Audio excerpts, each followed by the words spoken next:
तो बच्चों अब हम 9वां अध्याय पढ़ेंगे, लेकिन 9वां अध्याय पढ़ने से पहले मैं आपको इसके पात्र बता देती हूँ कि कौन कौन से इसमें पात्र हैं। मीनू है, नीलिमा है, रिक्शे वाला है, अशोक है, मौसी नीलिमा की,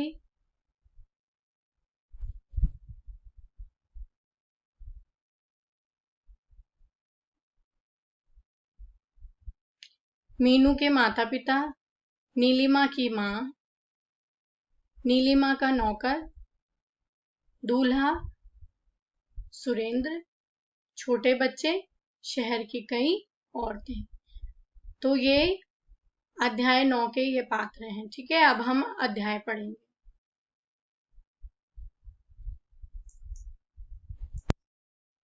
मीनू अपना अधिकतम समय अपनी पुस्तकों के साथ ही व्यतीत करती। यूं तो बचपन से ही उसको अधिक पढ़ने की आदत थी। हमेशा ही वह अपनी कक्षा में प्रथम आती थी। वकालत में भी उसने प्रथम श्रेणी में पास होने की ठान रखी थी। इस समय उसमें विशेष लगन थी, विशेष उत्साह था, कुछ बन दिखाने का, अपने पांव पर खड़ा होने का। हमारे भारतीय समाज में क्या नारी सदैव पुरुषों की दासी बनकर ही रहेगी? क्या हर लड़की अपने माता पिता के लिए अभिशाप बनकर रह जाएगी? क्या लड़की को यह भी अधिकार नहीं है कि वह अपना जीवन अपने ढंग से व्यतीत कर सके? ऐसे अनेक प्रश्न मीनू के मस्तिष्क में उठते। अब देखो, उसके अंदर इतनी हीन भावना हो गई थी कि उसने तो शादी करने के लिए बिल्कुल मना कर दिया था अपने घर वालों को, और मन में ये ठान लिया था कि उसने वकालत करनी है और वकील बनना है। और उस दौरान उसके मन में कई बातें आती रही कि क्या एक लड़की जो है वो हमेशा इस तरह की बातें सुनती रहे, सहती रहे? क्या एक लड़की का इस समाज में कोई अधिकार नहीं है, या अपनी तरह से जीने का कोई अधिकार नहीं है? तो यह सारी बातें मीनू के दिमाग में चल रही थी। उसके हृदय में तूफान उठता कि वह एक लड़की जरूर है, परंतु उसके अंदर इतनी हिम्मत, इतना साहस अवश्य है कि वह भी कुछ बन सके। मीनू अभी अपनी पढ़ाई में तल्लीन ही थी। तल्लीन का यहाँ पर अर्थ है बिल्कुल मगन रहना, यानी कि खो जाना अपनी पढ़ाई में, कि अचानक उसे ख्याल आया कि परसों उसे नीलिमा की शादी में जाना है। नीलिमा उसे कुछ दिन पहले आने को कह गई थी, परंतु कुछ दिन पहले जाना उसके लिए संभव न था। वह अपनी पढ़ाई अधिक दिनों के लिए नहीं छोड़ सकती थी, इसलिए उसने एक दिन पहले ही जाने का निश्चय किया। वह अपनी सहेली के विवाहोपलक्ष्य पर कोई भेंट देना चाहती थी। विवाहोपलक्ष्य मतलब विवाह के उपलक्ष्य पे, यानी कि विवाह के अवसर पर कोई भेंट देना चाहती थी। वह समझ नहीं पा रही थी कि क्या चीज खरीदी जाए। अचानक उसे ख्याल आया कि नीलिमा के लिए एक दीवार घड़ी ही क्यों न खरीदी जाए। वह झटपट बाजार जाकर नीलिमा को भेंट करने के लिए एक घड़ी खरीद लाई। अगले दिन मीनू मेरठ से मीरापुर के लिए चल दी। मीरापुर जहां मीनू रहती थी और मीनू की सहेली नीलिमा, दोनों आस पड़ोस अगल बगल में ही रहते थे। तो दोनों कहाँ रहते थे? मीरापुर में रहते थे। तो मीरापुर के लिए चल दी। उसके हृदय में विशेष उत्साह था, क्योंकि वह अपनी सहेली की शादी में जा रही थी। मीरापुर के स्टेशन पर पहुंचने के बाद उसने रिक्शे वाले को आवाज लगाई। इतने में ही उसे नीलिमा का बड़ा भाई अशोक दिखाई दे गया। अशोक बस स्टैंड पर अपनी मौसी को लेने के लिए आया था।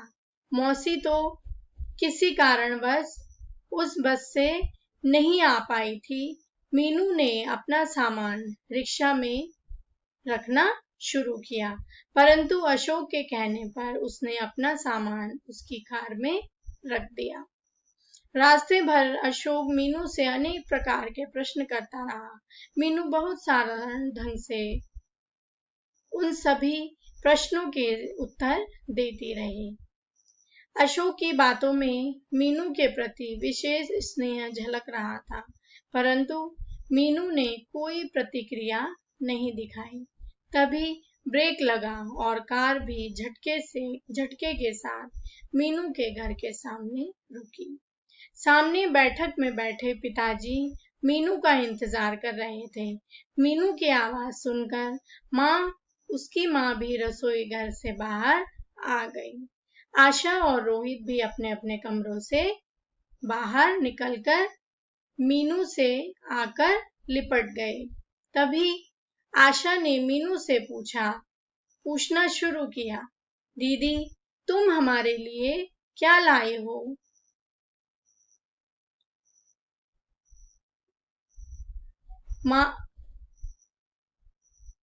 माँ ने उसके लिए बेसन के लड्डू बनाकर रखे थे। मीनू को बेसन के लड्डू का विशेष शौक था, इसलिए लड्डू देखकर मीनू बहुत खुश हुई।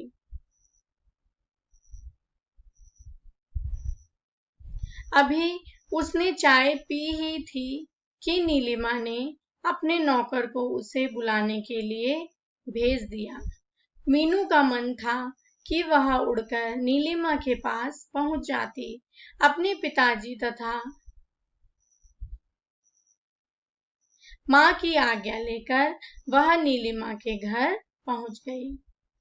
मीनू के आते ही नीलिमा ने उसे गले लगा लिया। ऐसा लग रहा था मानो दोनों सहेलियां एक लंबे समय के बाद मिल रही हों। तभी सामने नीलिमा की मम्मी आती दिखाई दी। मीनू ने उन्हें नमस्कार किया और नीलिमा के साथ अंदर कमरे में चली गई। मीनू ने नीलिमा से पूछा, अरे नीलू, हमारे होने वाले जीजाजी की फोटो तो दिखा। नीलिमा ने मजाक भरे स्वर में कहा, क्या करेगी फोटो देखकर? कल उन्हें साक्षात ही देख लेना। क्या तेरे पास फोटो नहीं है? मीनू ने पूछा। अरे क्या ऐसा हो सकता है कि मेरे पास फोटो ना हो? कहते हुए नीलिमा ने अलमारी से एक फोटो निकाला। फोटो दिखाते हुए नीलिमा ने मीनू से पूछा, कैसे लग रहे हैं तुझे अपने होने वाले जीजाजी? अरे वाह, यह भी कोई पूछने की बात है, लाखों में एक है। आखिर क्यों ना हो, हमारी नीलिमा भी तो लाखों में एक है। मीनू बड़ी प्यार भरी वाणी में बोली।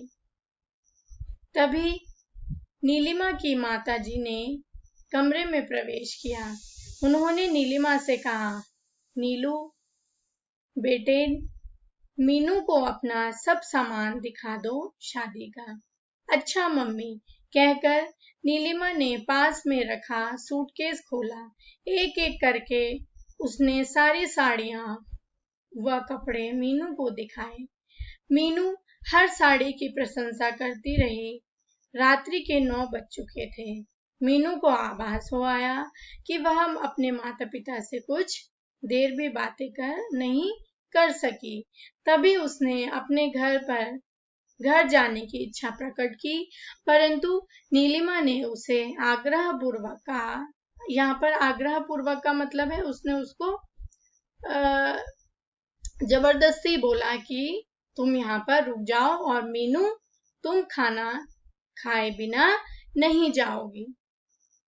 नहीं नीलू, घर पर माँ इंतजार कर रही होंगी, फिर रात भी काफी हो गई है। कुछ भी हो, खाना खाकर ही जाना होगा। डर की क्या बात है, अशोक भैया छोड़ आएंगे तुझे घर तक। नीलिमा ने आग्रहपूर्वक कहा। मीनू नीलिमा के आग्रह को टाल ना सकी। नीलू की मम्मी ने खाना लगाया। मीनू व नीलिमा ने एक ही थाली में खाना खाया। जब तक दोनों ने खाना खाया, रात के 9:45 बज चुके थे। मीनू को डर था कि कहीं उसके पिताजी व माँ इतनी रात गए लौटने पर नाराज ना हो। तभी नीलिमा ने अपने भाई अशोक को आवाज लगाई और उन्हें मीनू के साथ भेज दिया। सड़क पर घोर अंधकार था। शायद सड़क पर लगी बिजली की ट्यूबें खराब हो गई थी। अंधकार में मीनू अशोक के पीछे पीछे चलने लगी। मीनू का पैर एक पत्थर पर पड़ने से उसका संतुलन बिगड़ गया। तभी उसने अपने को संभाला। 2 कदम पर उसका घर था। मीनू के पिताजी बैठक में बैठे उसका इंतजार कर रहे थे।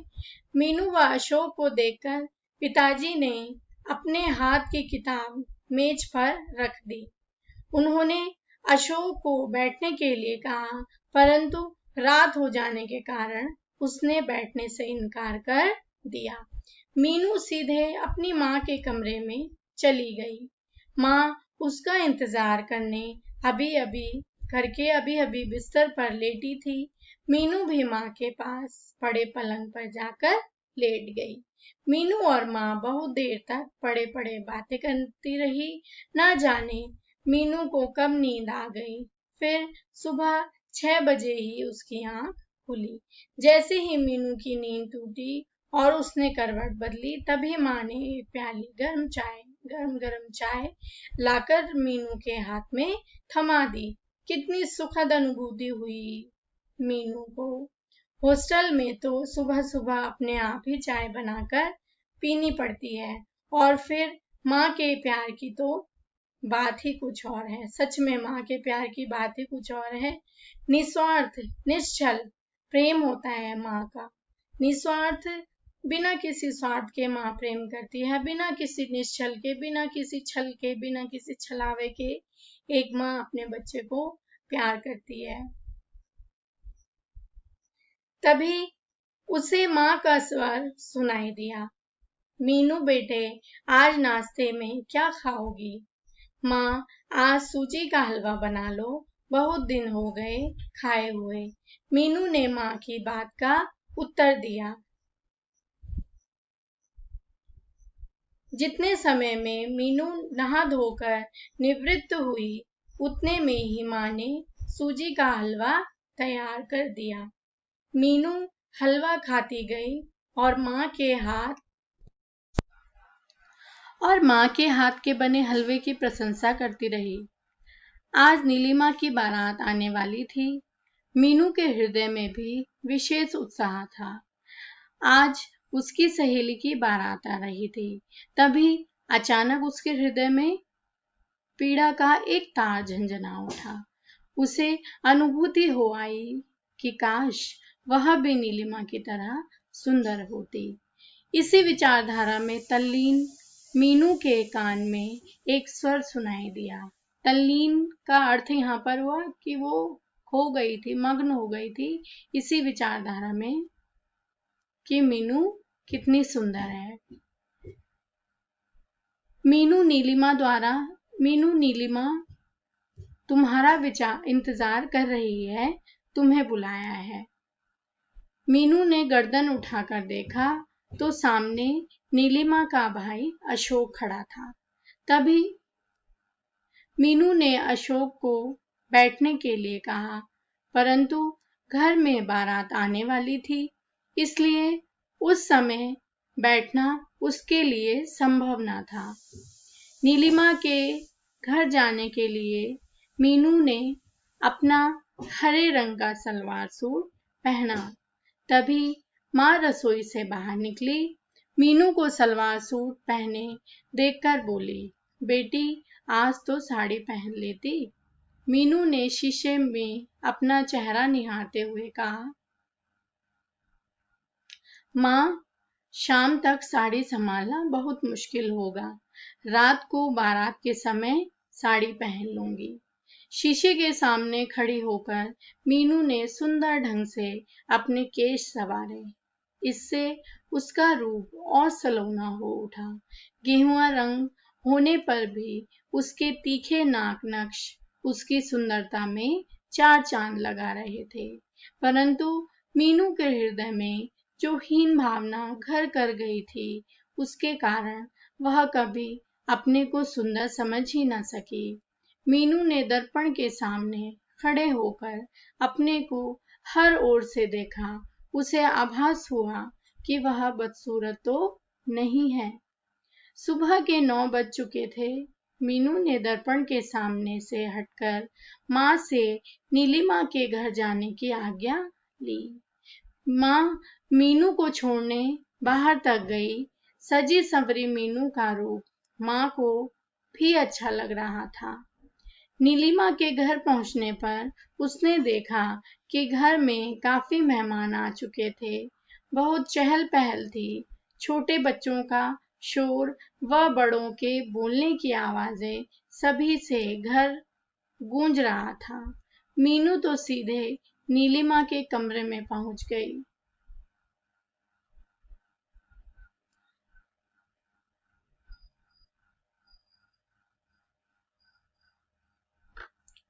मीनू के पहुंचते ही नीलिमा उससे चिपट कर रो पड़ी। नीलिमा को आभास हो आया था कि अब उसे यह घर छोड़कर जाना होगा। 1 घंटे तक मीनू व नीलिमा अपनी बातों में खोई रहीं। तभी नीलिमा की नजर अपनी मेहंदी लगे हाथों पर पड़ी। कितनी गहरी रची थी उसकी मेहंदी। उसने अपने मेहंदी लगे हाथ मीनू को दिखाए। मीनू ने उसके मेहंदी की प्रशंसा करते हुए कहा, नीलिमा, तेरा पति तुझे बहुत प्यार करेगा। देख कितनी गहरी रची है तेरी मेहंदी। नीलिमा ने मुस्कुराते हुए उत्तर दिया, हाँ मीनू, बात तो सही है। पहले के जमाने में, पहले के टाइम से बोलते आ रहे हैं, ऐसी बोलते हैं। आप इसमें कितनी सच्चाई है कि जिस लड़की की मेहंदी बहुत गाढ़ी रचती है, बहुत पक्का रंग छोड़ती है, उसका पति उसे बहुत प्यार करता है, या उसके सास ससुर या उसके ससुराल वाले उसको बहुत प्यार करते हैं।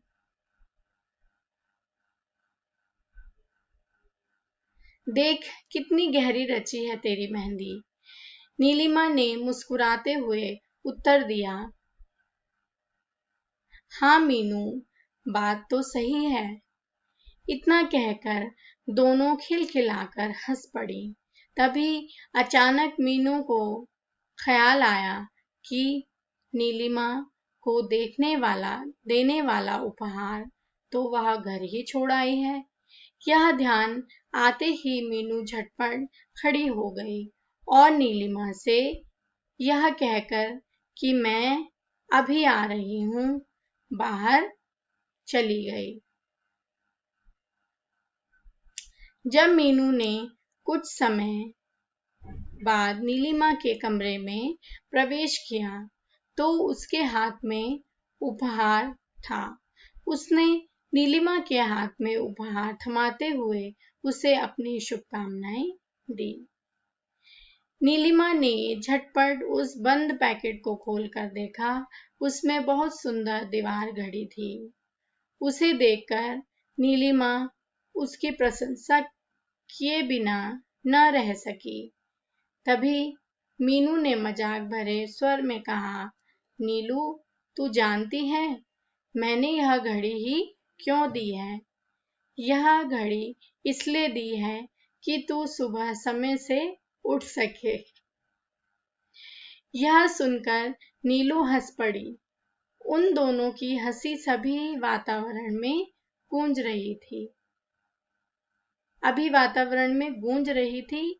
कि नीलिमा की मम्मी ने आकर बताया कि चढ़त से पहले नीलिमा को कुछ रस्में पूरी करनी है, इसलिए वह बाहर आ जाए। अब यहाँ पर एक शब्द आया है चढ़त।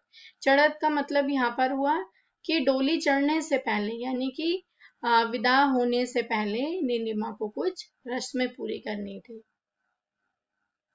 नीलिमा उठ खड़ी हुई और मीनू का हाथ पकड़कर उसे भी बाहर ले गई। इतने में ही एक बच्चा बाहर से दौड़ता हुआ आया। उसने सूचना दी कि बारात आ गई है। बारात आने की सूचना मिलते ही नीलिमा के हृदय की धड़कन और अधिक तीव्र हो उठी। इस समय उसे दुख व सुख दोनों की अनुभूति हुई। नए जीवन साथी के मिलन की कल्पना मात्र से ही उसका रोम रोम पुलकित हो उठा। सुख की इस घड़ी में उसे दुख इस बात का था कि अब यह घर उसके लिए पराया हो जाएगा। इस कल्पना मात्र से ही नीलिमा का चेहरा उदास हो गया। नीलिमा की मम्मी उसके चेहरे की उदासी देखकर उसके दिल की बात समझ गई। उसकी उदासी देखकर वे भी उदास हो गई।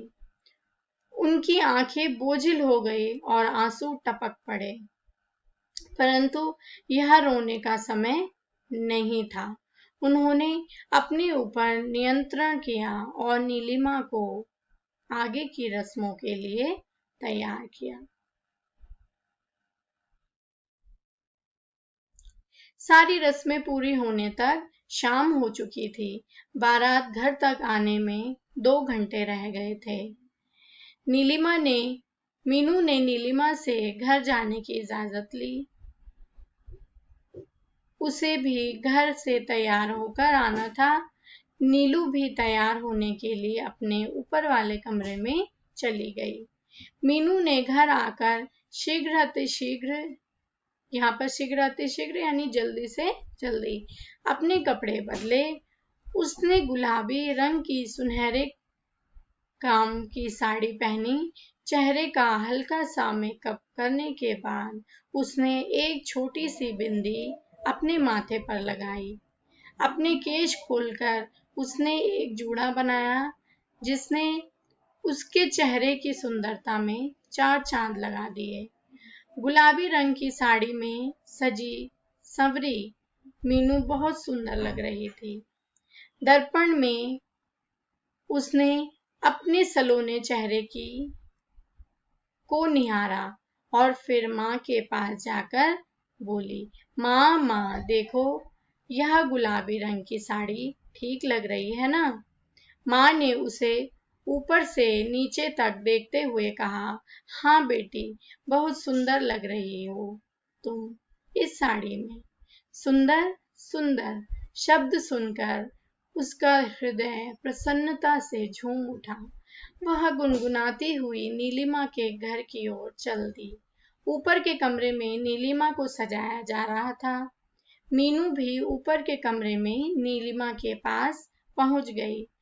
रूप रंग में सुंदर दिखने वाली नीलिमा का आज लाल रंग की साड़ी में रूप और अधिक निखरा लग रहा था। फूलों के गजरे आदि पहनाकर उसे सजाया जा रहा था।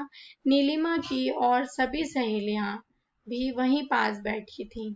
शहर की जितनी भी औरतें आती, उन सभी का पहला यही प्रयास रहता कि ऊपर जाकर नीलिमा से मिले। छोटे छोटे बच्चे धक्का देते हुए आगे निकलने की कोशिश करते, परंतु उनको आश्वासन देकर नीचे भगा दिया जाता कि नीलिमा दीदी अभी नीचे ही आ रही है। नीलिमा के पूर्ण रूप से तैयार होने के बाद उसका रूप ऐसा निखर आया मानो कोई अप्सरा पृथ्वी पर उतर आई हो। बहुत ही सुंदर लग रही थी वो। हर कोई उसके रंग रूप की प्रशंसा करता। बारात भी घर के पास आ गई थी। बैंड की मधुर आवाज भी स्पष्ट सुनाई दे रही थी। ज्यों-ज्यों बैंड की आवाज और पास आती गई व तेज होती गई, त्यों-त्यों नीलिमा के हृदय की धड़कन भी तीव्र होती गई। बारात घर के दरवाजे पर आ पहुंची। सभी स्त्रियां व बच्चे दरवाजे की ओर दौड़े। सभी के हृदय में एक उमंग थी, एक उत्साह था। सभी दूल्हे को देखने के लिए बेचैन थे। जैसे ही दूल्हा घोड़े से उतरकर नीचे आया, सब उसकी ओर देखते ही रह गए। रंग रूप में वह नीलिमा से कम न थी। दूल्हे को स्टेज पर बैठाया गया। नीलिमा धीरे धीरे मीनू का सहारा लिए स्टेज की ओर बढ़ी। इस समय मीनू का रंग रूप भी सलोना लग रहा था। नीलिमा धीरे धीरे कदम रखती हुई स्टेज तक पहुंची। स्टेज पर जयमाला का कार्यक्रम हुआ। इसके उपरांत मीनू ने एक गीत प्रस्तुत किया।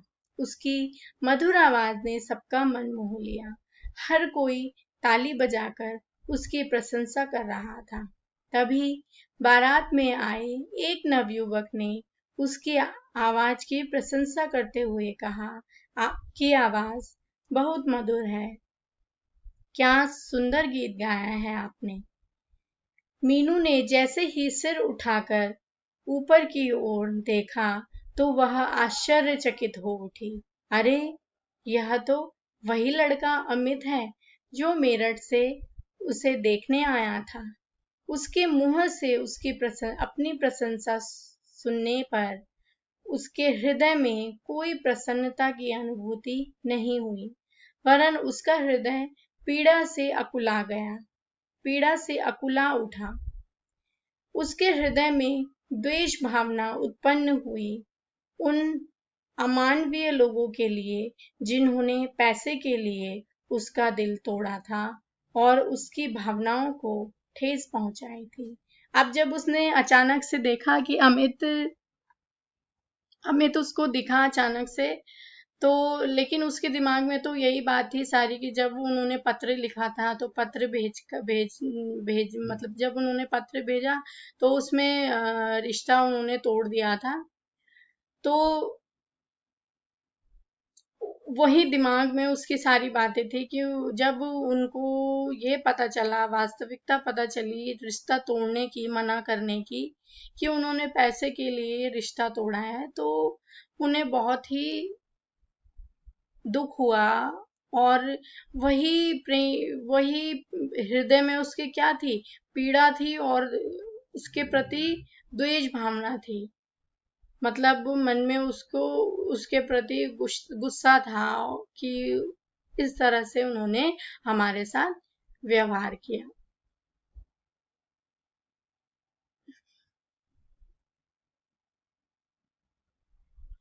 उसकी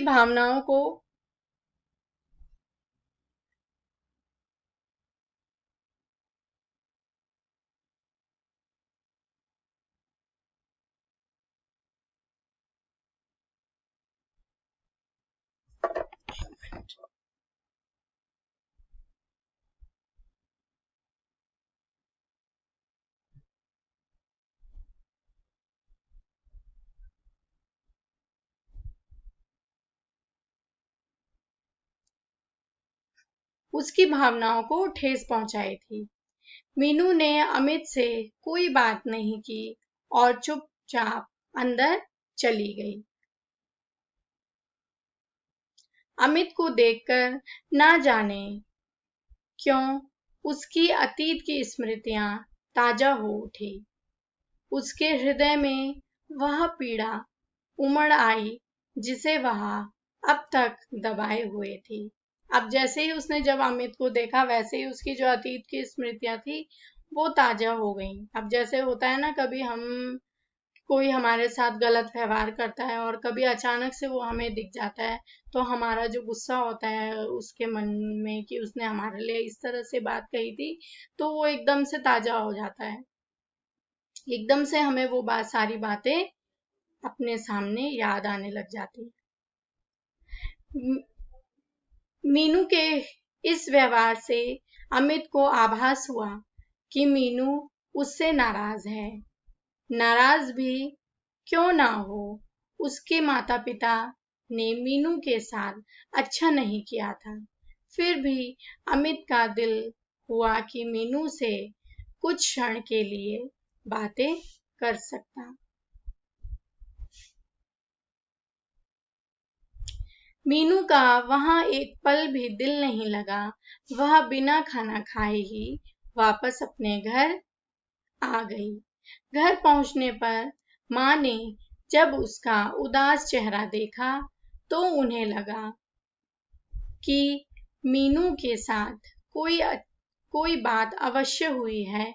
उन्होंने मीनू से पूछा, बेटी, तुमने इतनी जल्दी खाना खा लिया? बारात तो अभी आए ज्यादा देर नहीं हुई है। हाँ माँ, मैंने खाना खा लिया है, कहकर मीनू तकिए में मुंह छुपाकर बैठ गई। मीनू की उदासी माँ से देखी नहीं जा रही थी। उन्हें लगा कि शायद इस अवसर पर मीनू की फिर अतीत की स्मृतियां ताजा हो गई हैं। आज उसकी सहेली दुल्हन बनी है। अपनी सहेली को दुल्हन के रूप में देखकर उसे कुछ बातें याद आ गई होंगी। अब उसकी माँ को तो ये लगा कि वो शादी में जा रखी थी मीनू की अपनी सहेली की, तो क्या पता वो इस वजह से उसके अतीत की स्मृतियां ताजा हो गई हों। लेकिन माँ को ये आभास नहीं था और माँ को ये नहीं पता था कि वहां मीनू की मुलाकात किससे हुई, अमित से हुई। इसीलिए वो इतनी व्याकुल और इतनी परेशान हो गई थी। तभी दूसरे क्षण माँ के मन में विचार आया कि कहीं ऐसा तो नहीं है कि किसी ने उससे उसकी शादी के बारे में पूछ लिया हो। इसी प्रकार के अनेक विचार माँ के मन में आते रहे, परंतु वह कुछ समझ नहीं पा रही थी कि मीनू की उदासी का कारण क्या है। अब वो बहुत से अनुमान लगा रही थी, कहीं इस वजह से तो नहीं वो नाराज हो गई, इस वजह से वो उदास तो नहीं है, या किसी ने कुछ उसे बोल दिया हो। लेकिन वो उसकी उदासी का क्या कारण है ये समझ नहीं पा रही थी।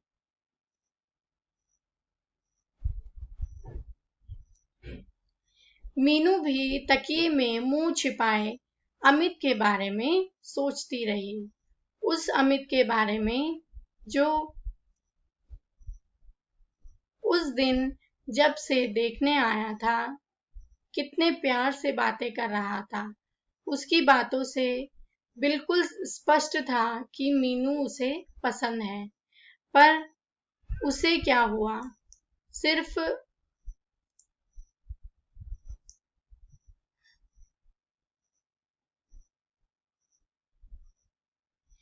पैसे के लिए दूसरी लड़की से शादी को तैयार हो गया। यदि उसके माता पिता ही पैसा